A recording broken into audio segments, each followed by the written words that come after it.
Hi, everyone, and welcome to this special edition of The Aware Show. I'm Dee Dee Sharp. We're glad to have you right there with us. We're celebrating Black History Month and historic moments in American history with an in-depth look at the life and accomplishments of one of Florida's most noted civil rights leaders, Dr. Mary McLeod Bethune. We do this through the eyes of Ursula Knox Odom, a nationally acclaimed artist whose dramatic portrayal and riveting showcase brings to life the compelling story of Dr. Mary McLeod Bethune, who, as you know, although her parents were slaves, went on to become a civil rights activist, a visionary educator, and advisor to President Franklin D. Roosevelt, and the founder of Bethune-Cookman College. With all that in mind, we welcome Ms. Odom. Thank you so much for being here for this Aware Profile. Thank you very much for having me. We're glad to have you here because we have a very special show ahead of us here. And what you're telling us about is one of our very own here in the state of Florida, Mary McLeod Bethune.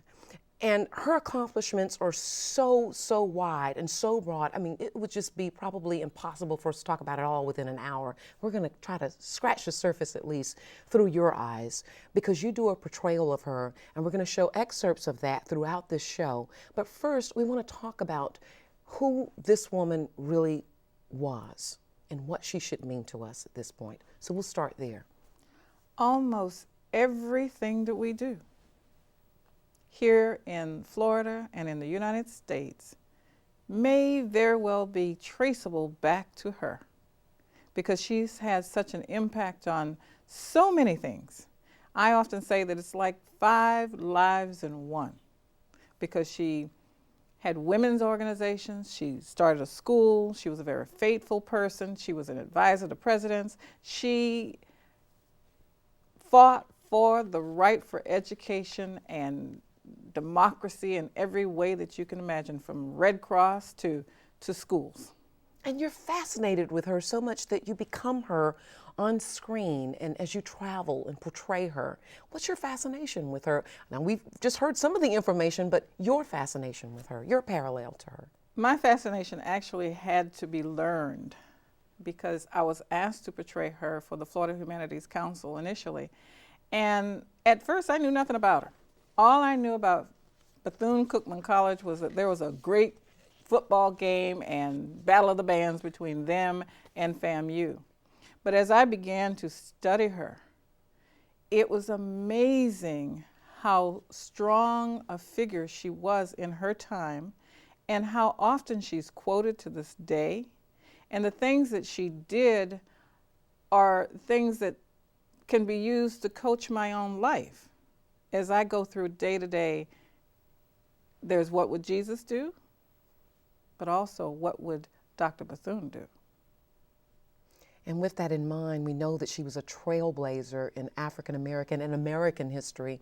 And she touched so many lives in so many areas, as you've mentioned, from the American Red Cross to establishing a Negro Women's Council and so many other things, including being an educator herself and establishing the college and an advisor to the president. We could go on and on with the things that she's done. But she did it, and as you were doing it, in somewhat of a soft-spoken way.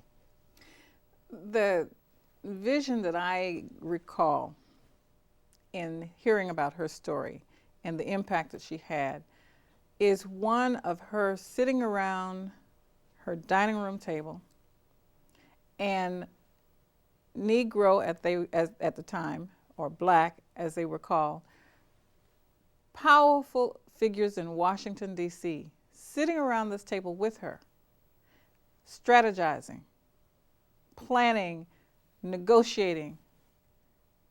And these people became the Black cabinet. Mainly Black men and one Black woman. Can you imagine the impact that she had? The influence that she must have had on these people, to be able to talk to them and coach them, and then they take action in a male-dominated society. At that time. At that time. And when we talk about that time, we talk about a time when, as one of the youngest of 17 children, Yes. being one of the first who was not born into slavery, although she had to face racism. Tell us a little bit about her life growing up. She took adversity and turned it into a positive because she was always told that she was different. She was born different. She was not a slave, so that made her different. She was very, very dark. That made her different. And she was self-confident and willing to help anybody. That made her different. And it is those differences that made her want to just do whatever it took to make things right. She had this missionary spirit that she took through her entire life. And pretty much as you look back on her life and you understand her journey, you see her put a lot of emphasis on being spirit-filled and about God and that sort of thing. She was a very, how would you say, a very religious woman in that regard. She put him first, or so it seems through her character and through what you read and know of her now. And through her words, that's exactly what she said. And this, she got from her mother and her father. She would hear her mother praying and then realize that whatever her mother was praying about, the next day it seemed to be okay. And she would hear her father say, Father, to someone that is bigger than him. And then the next day things would be okay. So if the faith that her mother and father had sustained them and their family, it could sustain her and her beliefs and desires as well. We know that for Dr. Bethune, education was the key to so many things, including the key to unlock the shackles of slavery. Talk to us a little bit about that. She indeed... Because this was a time when you weren't supposed to be necessarily educated. This was a time when in slavery you weren't supposed to know how to read. Right. But following slavery, this became something that most African Americans or Negroes at the time really were driven to do because it had been denied them for so long that it became a life goal of most people in education. They became teachers and doctors, well, teachers and preachers to teach. And that was part of her life as well. And part of that was her charge to educate, and we'll talk about that. But right now I want to talk about that charge that led to, or was somewhat of a catalyst to, Brown versus the Board of Education. Yes. And we're going to get to an excerpt of what you do as Mary McLeod Bethune. But for right now, just tell us a little bit about that plight. Well, when she heard about the decision, she was absolutely thrilled because this is what she had worked for so long, in believing that democracy should be for everyone, meaning that if they're going to fight for the freedoms of America, then those freedoms should include the right to learn for everyone. That is what democracy was to her. The right to serve in a war just like anyone else, the right to come back to the same hotel when they're returning from the wars as anyone else, black and white, and the right to go to school just as anyone. That was the democratic way. That was democracy to her. We're going to talk about some misguided help that she received in the war of racism in the Brown versus the Board of Education with actress Ursula Knox Odom, now as Dr. Mary McLeod Bethune. Take a look and a listen. Brown versus Board of Education. It has been a long road to get here. And everybody that said they were helping may not necessarily have been helping. I think of the little train that was going up the steep hill, and it huffed and puffed to get up that hill, and the engineer said to the fireman, I don't know if we're going to make it up this hill. It's a steep hill. And that train huffed and puffed, and finally it got to the summit and started to go down and gain momentum. And as it picked up speed, the engineer said to the fireman, well, I guess we're going to make it. And the fireman said, yes, and I had my foot on the brakes the entire way. You see, some people have their foot on the brakes and will swear that they're helping you. This is The Aware Show, and you just had the opportunity to hear Ursula Knox Odom doing her portrayal of Dr. Mary McLeod Bethune. And she's here in the studio with us with an Aware profile. And as you do that excerpt of her at a time when you're looking at misguided help, what was going on then? And then I want to ask you about your own personal experience with that, because I know I have had mine with misguided help. That reference came as a result of knowing that there were people that were for integration and there were people that were against integration, and that debate was going on even in the Black community.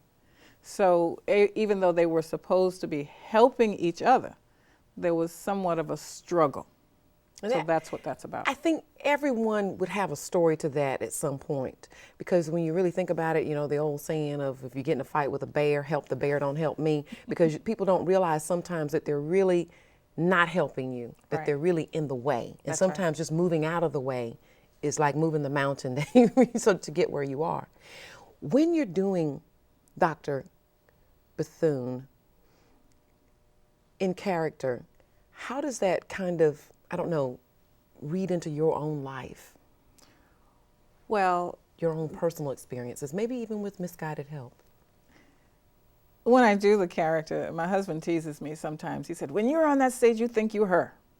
And that's because I am fascinated with her. And I also am a person that loves memorabilia and genealogy, and I've written a book about my grandmother and the stories that she used to tell. So my connection to Dr. Bethune comes because she was born in Maysville, South Carolina. She went to Augusta, Georgia, to Haynes Institute, and she spent her first year of marriage and childbearing year in Savannah, Georgia.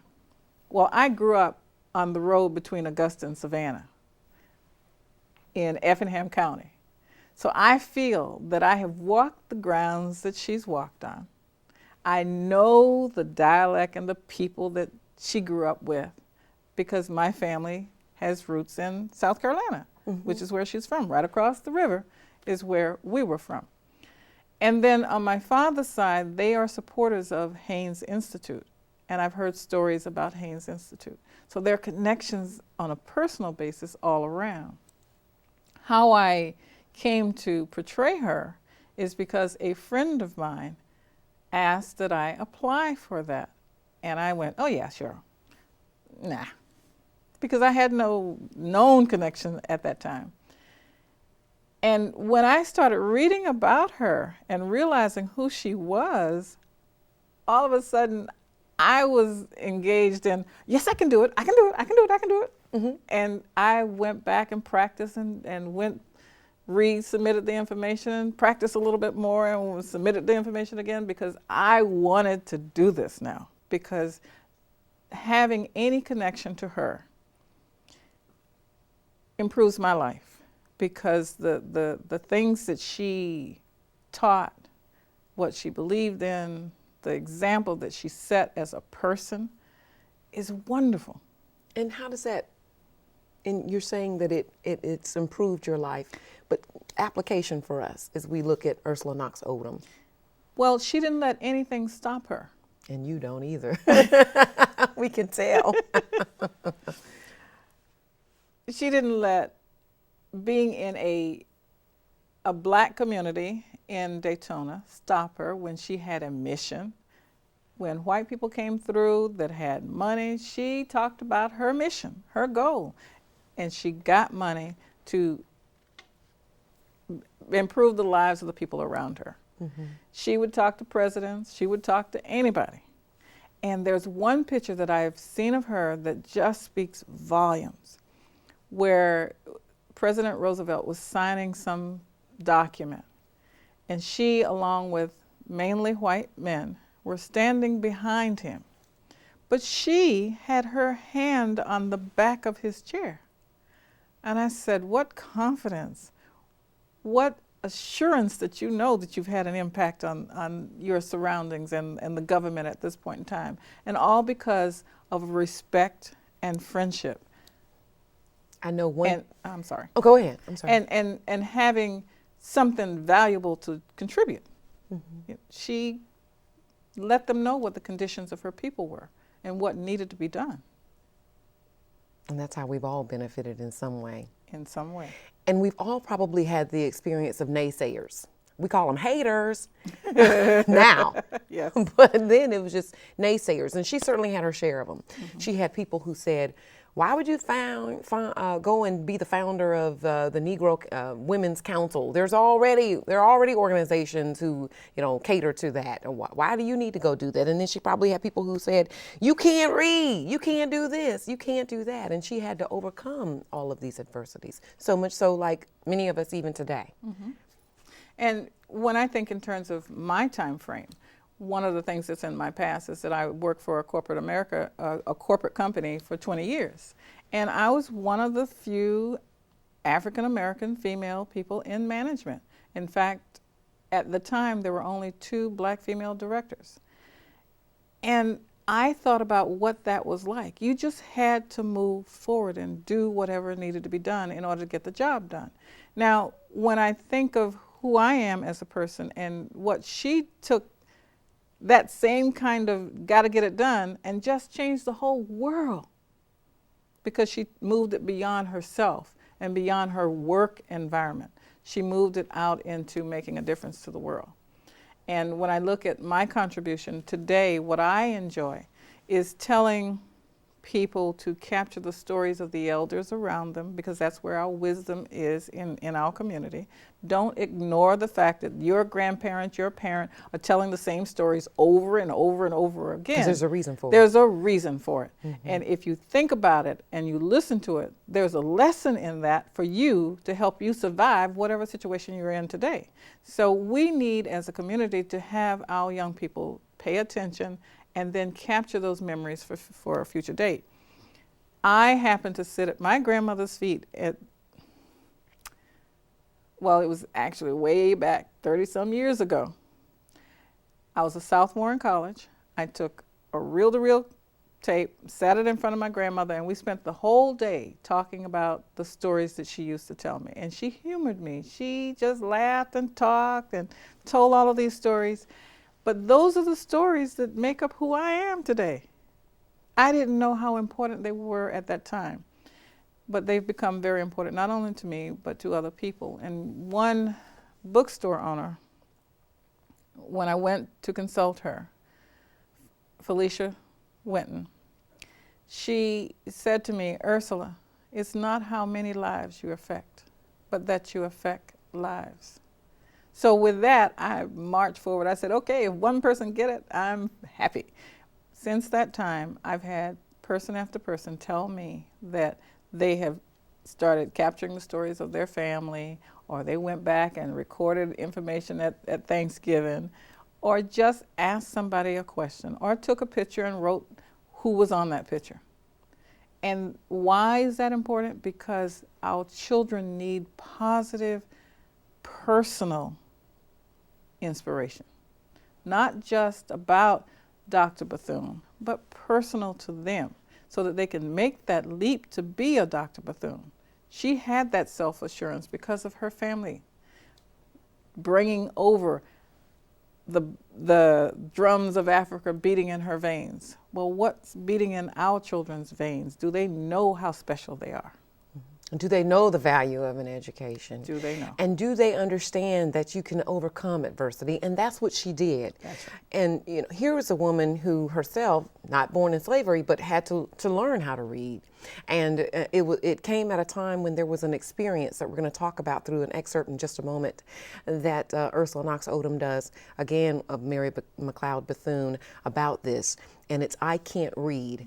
And we want to go to that excerpt, and when we come back, we want to talk about that. So here we go.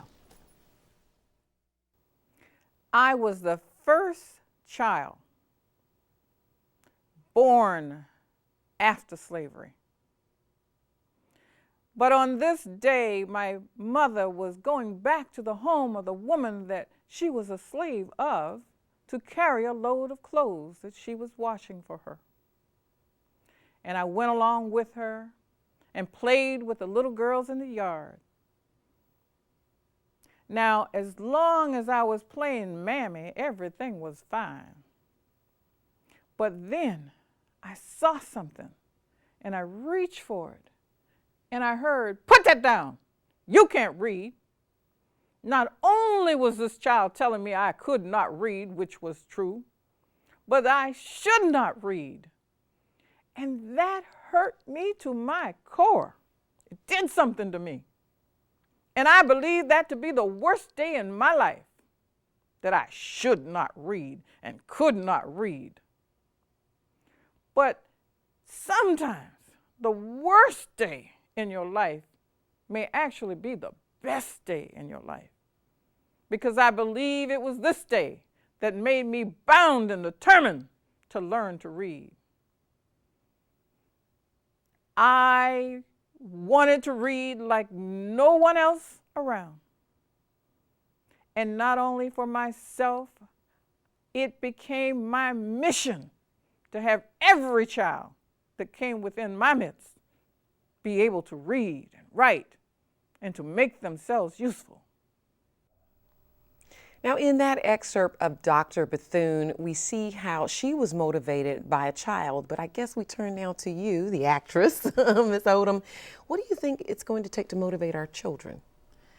That is the magic question. I had a wonderful experience that was a moment for me when I taught a scrapbooking class for my daughter's after-school class. And in helping them understand why that was important, I asked the question and then said, point to the person next to you and say, "You're going to be famous one day." And they did it. And then I said, point to yourself and say, "I'm going to be famous one day." And the energy in which they pointed to themselves and said, "I'm going to be famous one day," scared me. I said, is that all it takes to motivate our little ones? To give them some belief that there is hope for them to be something and to make a difference and to have a wonderful life. Sometimes all it takes is a pat on the back. Pat an on the atta back. girl or an atta boy, that's all it takes sometimes. So as you go through life and you come in contact with little people, just know that you may be the one that changes the course of their life with one simple word. And you, in speaking of words, you are a life lyricist. That's what you are. Tell us what that means for people who don't know. Well, in putting together the words of At Sula's Feet, I sat down with the intentions of writing little short stories. But what came out were stories in lyrical form.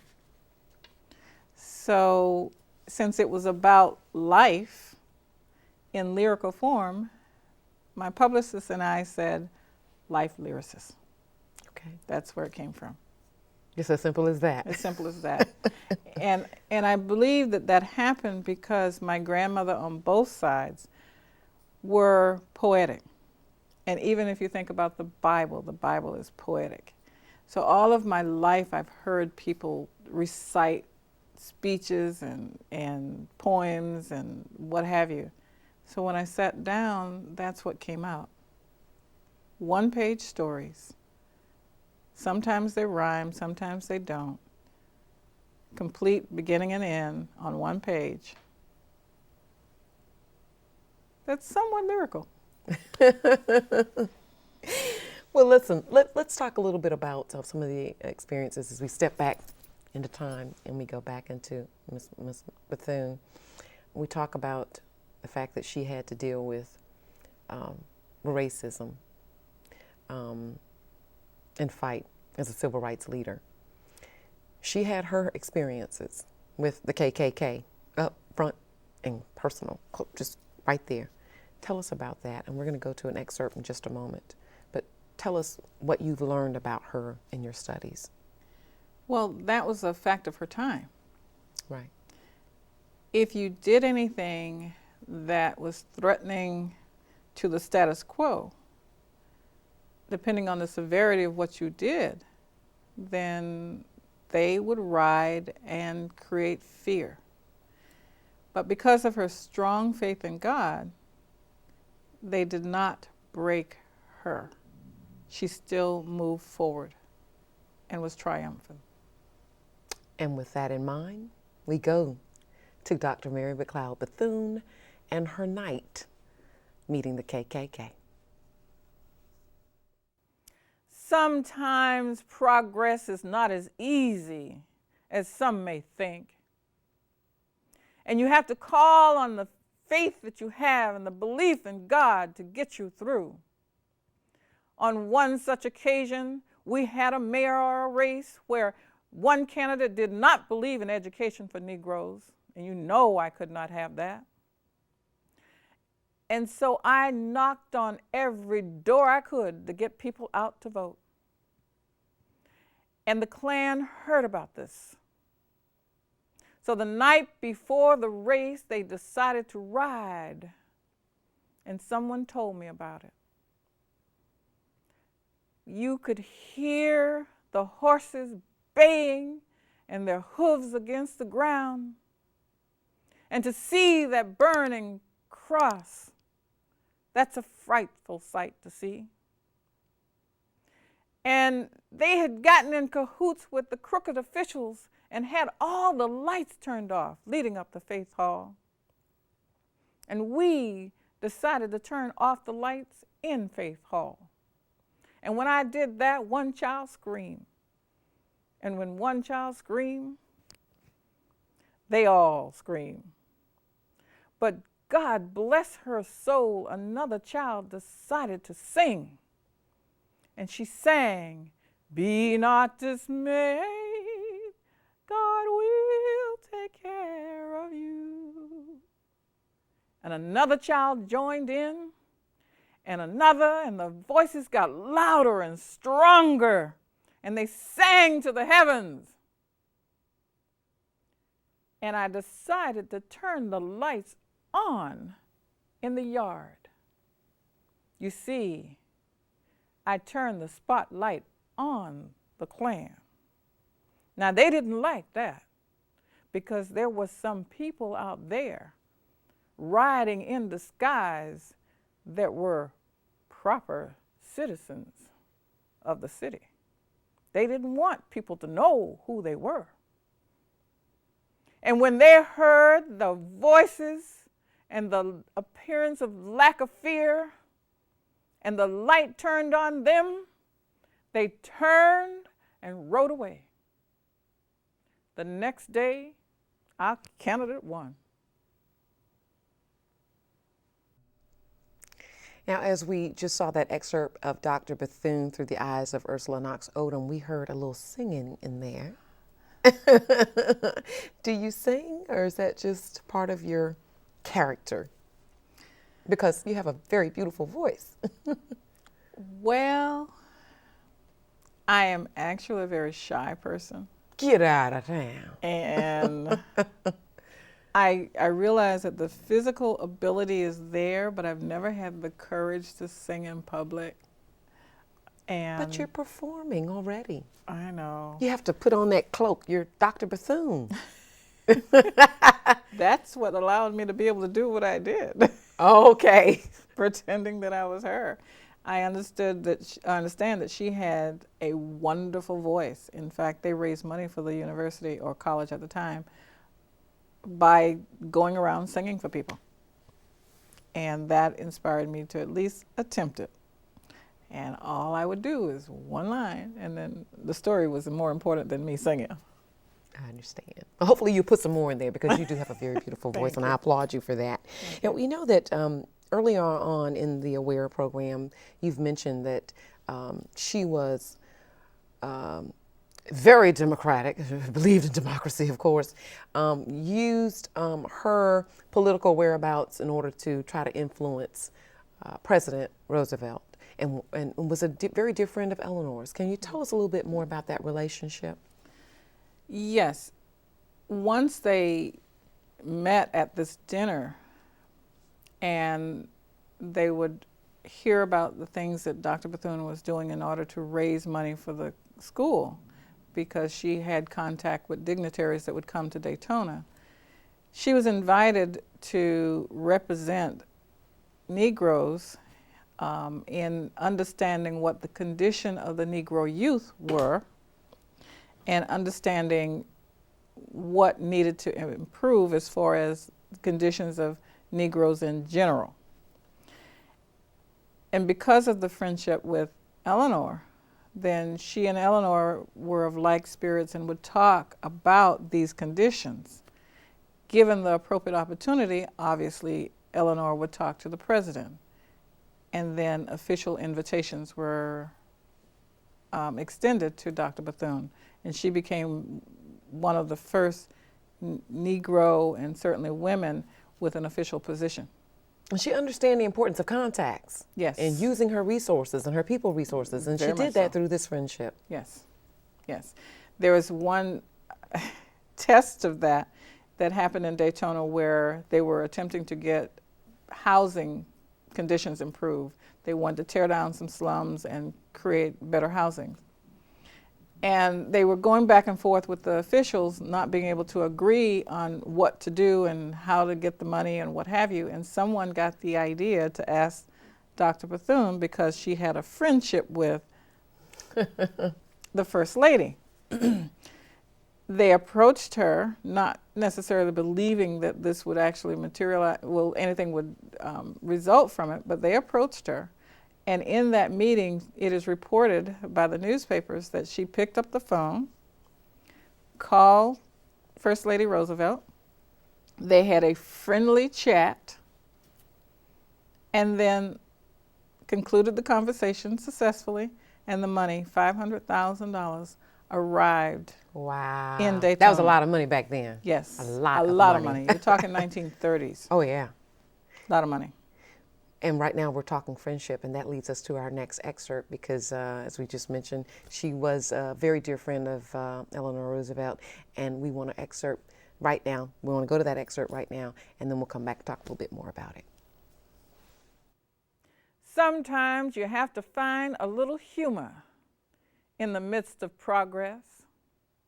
And one such occasion was when I was invited to the then Governor Roosevelt's mansion to represent the National Council of Colored Women at the National Council of Women's meeting. And as I entered the room, there was a nice chatter going on that promptly hushed when they saw me. You see, they were wondering where I was going to sit. Sarah Roosevelt, the governor's mother, promptly got up, took my hand, and seated me between herself and Eleanor. And therein began a wonderful friendship that has lasted to this day. Talking friendships here on the Aware Show as we look back in time at the life and times of Dr. Mary McLeod Bethune, and we're here with Ursula Odom, who is an actress and does a wonderful portrayal, as we just saw, of this. And Ursula, we know that you work with the Florida Humanities Council, and you're known as a Chautauquan. You're going to tell us what that means as you do this portrayal of such a wonderful, spirited woman in our history. The best known Chautauquan is Hal Holbrook portraying Mark Twain. It is the art of studying someone's life, capturing the essence of that person's life, and then portraying that person in character, in costume, as if you were that person. We don't necessarily like to memorize word for word whatever is going to be said, because they like for us to be in the moment and speak it as if we are that person. And I enjoy it quite a bit because that allows for interaction with the audience, feeding off of what the audience is actually doing and who they happen to be. And that makes it very enjoyable. And one of the reasons why we chose you to come and do this on the Aware Show is because recently I had the opportunity to see you on stage and actually do this. We're showing excerpts on the show, but if you've ever seen this in person, what Ursula does, you'll know that it's a fascinating one-woman show of what she's doing as a Chautauquan.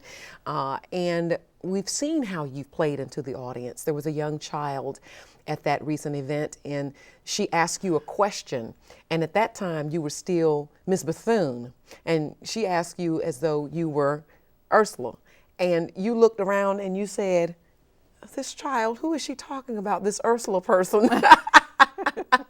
You stayed in your character, yet you were able to answer her question and bring her in, and you were able to use the audience in that regard. Mm-hmm. You know, and you do it so tastefully, and everyone walks away with this sense of who you are and who she was.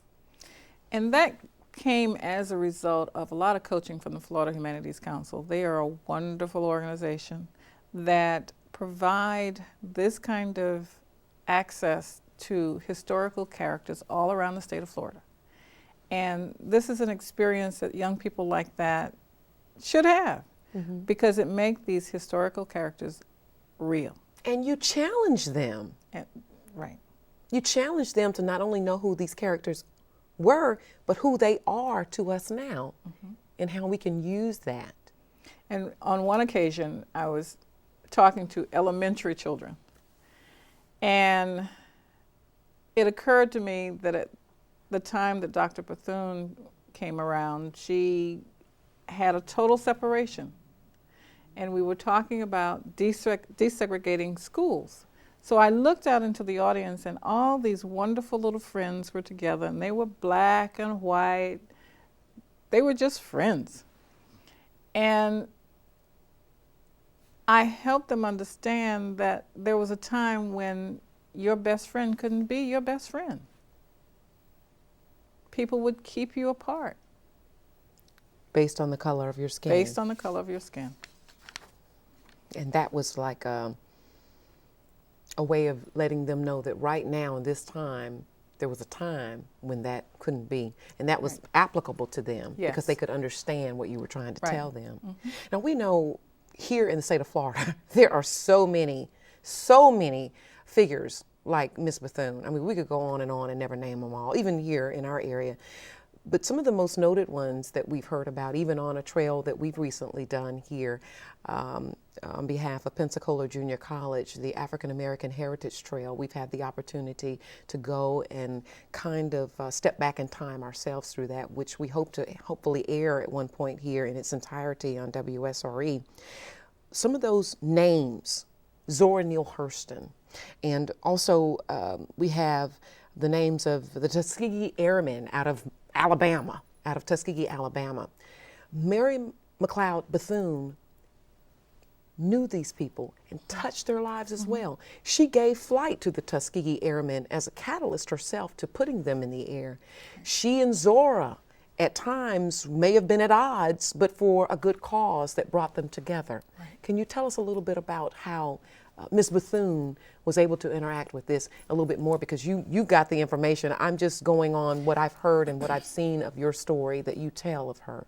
Because of Dr. Bethune's appointment by the president, she was charged with improving the conditions of young people. And one such condition was allowing African American black men the ability to learn how to fly airplanes. She was involved in that decision. She was the catalyst behind a decision to teach them how to fly. And then once they learn, then Tuskegee Airmen got an opportunity to fly. And we but know they had to learn And first. We know the history of them. Yes. They never lost a bomber as escorts in World War II. So we know what great flight, what great aviators they became. And to know that she was a part of that makes us proud here in the state of Florida, because she was the wind beneath their wings, so to speak. Yes. Now, speaking about the Pensacola African American Heritage Organization, what I am very proud of is the two books that I have seen that's been produced by this organization. That's where it really begins. Because the Tuskegee Airmen, they wouldn't be known unless someone captured what happened. Save the photographs, write the stories, publish them for people to see, because somebody in that book who's just a figure in a picture right now may be a famous person later. And there are many, many, many, many stories. Many stories. And you're speaking of the African American Heritage Society, who's just done some astronomical things in this community in terms of keeping heritage and history alive here on behalf of African Americans and what the contributions that they've made. And their books, When Black Folks Were Colored. And it is a step back, and it does tell the stories. But as we look, we also mentioned Zora Neale Hurston, a writer herself. There were at times when Miss Bethune and Miss Hurston were at odds. This is what is reported by oral history. Okay. In that they were at odds with each other because of Zora's talking about the personal relationships of Black people at the time, and some of them were not the most stellar relationships that you would want the rest of the world to know about. Right. She taught at Bethune-Cookman under Dr. Bethune. And that's where the report of conflict may have come in the decision on what kinds of information should be shared or stories should be told. Because a lot of Zora's stories were based on real people, and some people could identify themselves in these stories. What I have seen in the actual documents at Bethune-Cookman, in the archives, there are a couple of letters back and forth from Zora and Dr. Bethune. They are very cordial, wonderful letters. So I see nothing in writing about conflict. Okay. Sometimes stories may be embellished because there is a disagreement. One time my own cousin would say, well, Auntie feels that we don't love her if we disagree. We can love you and disagree too. So it may just be that they had lively discussions. When we talk about Miss Bethune and the fact that she founded Bethune College, and it was about educating women, African American women. But what she taught them was about being able to bake pies and sew and being women. Can you tell us a little bit about that and how it came to be? Sometimes I will walk into a room as Dr. Bethune with moss from a tree in my hand. And I helped them understand that it was moss that bedding was made of. You take cloth and stuff it full of moss, and you got a pillow or a mattress. Those are things that were done in order to survive. I mean, they would sew and sell those clothes, and they would raise animals, chickens for eggs. They would sing. They would do whatever it takes in order to raise money and to develop a skill that can be used. They made sweet potato pies, and they sold those sweet potato pies in order for the school to survive. You know, when you think about, I guess it would be a stereotype of African American women. You would say that they're aggressive and this, that, and the other thing. When you think about the fact that someone like Mary Bethune was teaching them how to sew and that sort of thing, what do you think she would think about where we are now as African American women in the workplace, in the home, and that sort of thing? From what you know of her. What do you think about from whence we've come and where we are? I would think that there would be a lot of conflict because there are wonderful examples of what people are doing that are great. But you don't see it too often because what's highlighted in the media, in the news, what have you, are things that are not so nice. But we are making tremendous progress. Now, what she would be pleased at is the fact that we have our first African American president. In light of all the conflict, he rose to the top like cream. And with that comes a lot of struggle. And that's where we are, where he is at this point. And he has to pull on everything he has to survive. Her message was being useful. I mean, that's what all this boils down to. And it's probably goes back to some of the conflict maybe with Zora. that we were talking about just a moment ago, the alleged conflict, because Zora probably talked about the folklore and the folk tales and that sort of thing, and as with, you know, Ms. Cookman, more or less about where we need to go and where we're headed, as opposed to looking back at some of the negativism about us as a people. Right. And so when we look at President Barack Obama and where we are now as a people, and we start looking at what her message was about being useful, and the fact that you're saying that she would be very proud of that and that sort of thing, what do you think about what we all can be doing as being useful, all people, whether African American or not, being useful?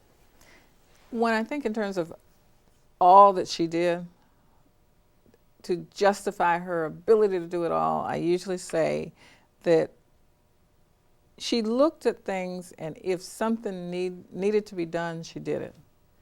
If something needed to be said, she said it. So in the simplicity of that, it says to me today that whatever the environment that we were in, evaluate it for its own merits, look at the good, the bad, and determine what needs to be done. And if there's something that I can do, do it. Or if something needs to be said, say it. And then whatever progress that happens, you will have had a part in some small way. And just like a ripple in a pond, it may end up being a big way. And that's what she did when she put a Bible in the hands of her parents. And here's Miss Bethune Cookman, I should be saying, through the eyes of our dear, beloved Miss Odom, being useful. And here's an excerpt of that on The Aware Show.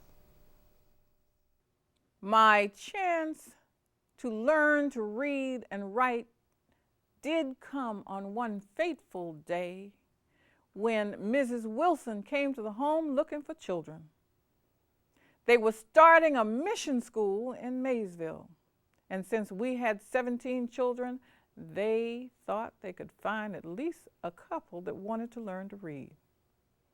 Now, I had made myself very useful around the house. I would pick cotton, and I would give and do all that I could for anyone in my presence. In fact, they told a joke about me that if I walked away with shoes, I may come back barefoot because I'd given my shoes to someone.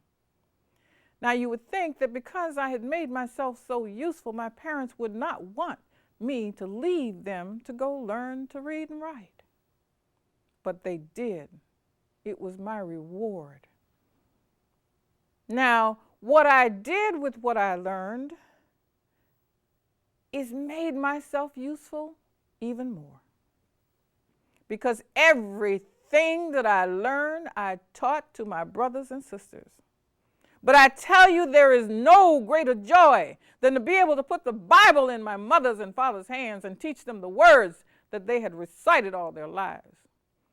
Show them what the words look like of the prayers that they had prayed. No greater joy than to accompany my father to the mill and help him understand that the numbers that were being recited to him were not the numbers that were being counted out in his hands. They were different. So as politely and quietly as I could, I let him know. All right, now you probably didn't catch this, but I want to bring it to your attention because I just mentioned that that was Mary McLeod Bethune Cookman. Now, if you know anything about history, you would know that no, she was not married to Cookman, but there was a merger, and we need to talk about that now. And Ms. Odom, who better to be talking about it than somebody who's been studying it? Tell us about that merger. Just briefly, there was a boys' school and a girls' school. Cookman was a boys' school, and Bethune was a girls' school. And in the financial survival of both, they merged, and it became Bethune-Cookman. Thus somewhat of a marriage, even though we know that Yes. was not her name. She was Mary McLeod Bethune, Yes. and that was doctor in the front of that. Yes. So as we talk about Dr. Bethune, we want to talk a little bit about what you hope when you're doing your portrayal of her that people will leave when they walk away from one of your performances? What are you hoping that will be the message that will remain in them as they go forward? That they are interested enough to go research about her, to make her real enough to want to talk about her, want to ask more questions about her, and to bring her in today's reality for them. And what it means to them. And what it means to them. And being useful. And being useful. And we know that you were useful as well, because we know that you've been not only being a lyricist, but you also have been a writer, because you have this book out, At Zula's Feet. I want you to tell us what's in the title and then what's in this book. Well, Sula was my grandmother, and Sula is short for Ursula. And this is the life lessons learned at my grandmother's feet. I sat at her feet when I was a sophomore in college and had her tell me all of these stories. And they have become who I am. And I didn't realize that that's what they were doing. But I sat down and I wrote all of this from October to December in a given year. And I was surprised at how much of her came out, because it was inspired by the fact that I went back to my college reunion and I had scrapbooks from high school, scrapbooks from college, journals that I wrote when I traveled overseas. And I got all excited about the fact that I had this. And I said, I want to write. And I sat down and I started writing. But what came out were all the little sayings and wit and wisdom that my grandmother shared with me. Mm-hmm. I absolutely enjoyed my grandmother, and that's what I started out writing about. You enjoyed your grandmother so much that in your recent performance that I had the opportunity of seeing and hearing, you actually gave the story about how you used to tell your grandmother, Grandma, you know, I love you so much, I just can't imagine if something were to happen to you. Tell us about that, because that's really cute. Yeah, it's a story that is, everything in there is real. Mm-hmm. It happened, or I thought it happened. Uh-huh. And this is talking about the fact that I loved her so much. And I would say it to her all the time. And I'd say, Grandma, I love you so much, I don't think I could stand it if you died before me. And she'd say, uh-huh. And I'd say on another occasion, Grandma, I love you so much, I don't think I could stand it if you died before me. And she said, uh-huh. And I guess I said it one time too many, because I said, Grandma, I love you so much, I don't think I could stand it if you died before me. And she said, you know, if you really mean that, get on your knees and pray. God is a good God, and he answers prayers. I don't know if you wanted that one answered. I thought, she's 68, I'm 10. I said, uh-huh. That was a very smart woman. And in so many ways, but that's how she taught. She made me think about what it is I was saying, what it meant to me and to her. And what it meant to her was devastation, because she had had a child die before. And that's not anything any parent ever want to experience. And that's exactly what I was asking her. I'm her namesake. I'm the child that she's raising and that she loves. I mean, this is my soulmate as a person, right? And I'm saying, I want to die before you. That's not a pain that she wanted. But she didn't, and she wouldn't belittle me at the moment. She simply made me think about it. And as you look at some of the chapters, the way you've named them in the book, she was making you think about a lot of things. A lot of things. And it brings back a lot of memories for a lot of us now. One of these chapters is the washboard and twisted coat hanger, hair in the bird's nest, learning to braid, behind the plow, last night home, tin roof, and I could go on and on. You've seemed to have named these, I guess, after something that your grandmother may have said, and something that thought provokes people that they understand what their grandmother may have said to them. Watching the radio. Watching the radio. Yes. Not listening, but watching the radio. We watched it. It reminds you of a time when we watched the radio. That's right. That sort of thing. Yes.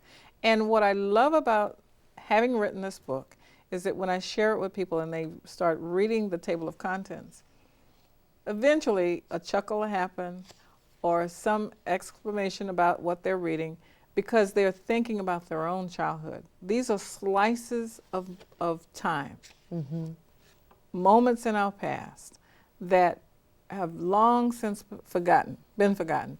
And we don't think about that often. But when we read it, it's like, oh yeah. And they start telling the story about things that happened to them, and then I'm happy because that's what it's about. Sharing a moment of commonality. You did this, I did this. Oh, that was fun, wasn't it? You know, swinging in a tree, you know. That was fun. Is that what you're hoping people will take away from your book when they read that as well, At Zula's Feet? Yes, and that it's not so important that you capture a famous person's story because every famous person was ordinary at one point in time. You start out with your story, whoever you are, whatever you've done, because you are important to this world. And this is special to me because on the front is actually my little daughter. Oh. I actually took this picture. And looking at it, it's like generations. These are the women in my life, and there's even almost like a halo. I see that over the book. You also provide a CD as well. Yes. This is you reading. That's me reading from the book. Okay. And excerpts from that recording session when I was a sophomore in college of my grandmother laughing and talking, and you could hear her. And the beauty of that for me, the first time I brought it out of the trunk, I put a headset on my daughter's ears and said, this is why I love this woman so. Listen to her voice. And this is how you're going to touch all of us, because people probably never think to sit there with a tape recorder or a video recording of their grandparents and capture those moments as you have. Oh, and speaking of moments, there was one when I was at a family reunion providing... You have less than 20 seconds. Oh. Okay. Well, these daughters were talking about their mother singing them to sleep. And then they talk about her waking them up. And she woke them up with a song. And when they began to sing that song, I could hear, and everybody there could hear their mother's voice from years and years ago, because their voices transformed into them. And they still do resonate in our hearts and in our minds. Thank you so much for sharing your story, your book, and a step back in history as well. Thank you. All right, well, that's all the time we have for now. We want to thank Ms. Odom for taking us on this journey as we stepped back in time and marveled at the legacy that Dr. Bethune has left. Ms. Odom's presentation ensures that the spirit of Dr. Bethune lives on. Dr. Bethune's message was simple. It is one that we must continue to pass on to generations of young people. Knowledge is power, and education is the key that opens the door of opportunity. I'm Dee Dee Sharp saying, until next time, stay informed and stay aware.